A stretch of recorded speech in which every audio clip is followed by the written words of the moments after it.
ಅಥಣಿ ತಾಲೂಕಿನ ಶೇಗುಣಸಿ ಗ್ರಾಮದಲ್ಲಿ ಖಾಸಗಿ ಶಾಲೆಗೆ ಸೇರಿದ್ದ ಬಸ್ ಒಂದು ಪಲ್ಟೆಯಾಗಿದೆ. ಹೀಗಾಗಿ ವಿದ್ಯಾರ್ಥಿಗಳು ಸೇರಿದಂತೆ ಚಾಲಕ ಅಪಾಯದಿಂದ ಪಾರಾಗಿದ್ದಾರೆ. ಸೋಮವಾರ ಬೆಳಗಿನ ಜಾವ ಈ ಘಟನೆ ನಡೆದಿದ್ದು, ಚಾಲಕ ಹಾಗೂ ನಿರ್ವಾಹಕ ಸೇರಿದಂತೆ 10 ವಿದ್ಯಾರ್ಥಿಗಳು ಬಸ್ನಲ್ಲಿ ಪ್ರಯಾಣವನ್ನು ಮಾಡ್ತಾ ಇದ್ದರು. ಅದೃಷ್ಟವಶಾತ್ ಬಸ್ ಉರುಳಿಬಿದ್ದರೂ ಕೂಡ ಯಾವುದೇ ಹಾನಿ ಸಂಭವಿಸಿಲ್ಲ.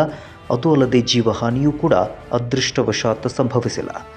ತಾಲೂಕಿನ ಹಲವೆಡೆ ಖಾಸಗಿ ಸಂಸ್ಥೆಗಳು ನಾಯಿ ಕೊಡೆಗಳಂತೆ ತಲೆ ಎತ್ತುತ್ತಾ ಇದ್ದು, ಬಸ್ ಚಾಲನೆ ಮಾಡುವಂಥವರಿಗೆ ಯಾವುದೇ ಲಗಾಮು ಇಲ್ಲದಂತಾಗಿದೆ.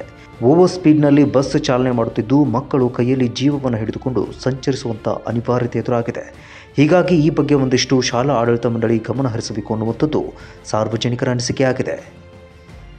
Santosh, Kannadamma news network, Athani.